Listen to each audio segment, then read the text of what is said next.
यूं तो पाकिस्तान के हर शहर में चारपाइयाँ तैयार की जाती हैं, लेकिन लकड़ी और बांस से तैयार की हुई चारपाइयाँ पनिया गांव की अपनी एक पहचान है। इसमें इस्तेमाल होने वाली लकड़ी उम्दा और पायदार होती है। लोग अपनी मर्जी से उनकी बनवाई करवाते हैं और लोगों ने अपने आबाओ अजदाद के इस फन को आज भी जिंदा रखे हुए हैं। हरिपुर के लोग अपनी बेटियों को जहेज में ये खूबसूरत चारपाइयाँ देते हैं और ये चारपाइयाँ लोग अपनी बैठक की जीनत भी बनाते हैं। इसके अलावा लकड़ी के छोटे और बड़े पीढ़े भी तैयार किए जाते हैं जो खूबसूरती के लिहाज से उम्दा और बेहतरीन होते हैं। ये साड़ी तारीख है पन्नियां दी और इस तारीख पूरे पाकिस्तान विच जितनियां चरपाइयां हो गई ने चीज़ां इस्तेमाल होंदियां हत्ता कि अल्हम्दुलिल्लाह बाहर दे मुबालका में भी जुलदियां ने। ये बहुत पुरानी तारीख है और इसी वजह तो इस पन्नियां दा जो गांव है साडा इस नाल भी इसका नाम है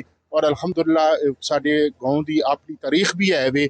और इंशाअल्लाह मैं अपील करसा तुसां दे तवसल नाल गवर्नमेंट कि इन्हां चीज़ां ते भी थोड़ी तवज्जो दित्ती जुले। इन्हां लोकां भी जितने भी लोग इस रोजगार नाल मुंसलिक ने इन्हां दा भी कुछ ख्याल किया जुले। हरिपुर में पनिया के मकाम पर मशहूर चारपाइयाँ तैयार की जाती हैं और इनके जो पायदान है इनको रंग बिरंगे डिजाइनों से अपने हाथों से तैयार करते हैं। कैमरामैन टीम के साथ नईमुल्लाह खान, सच टीवी, हरिपुर।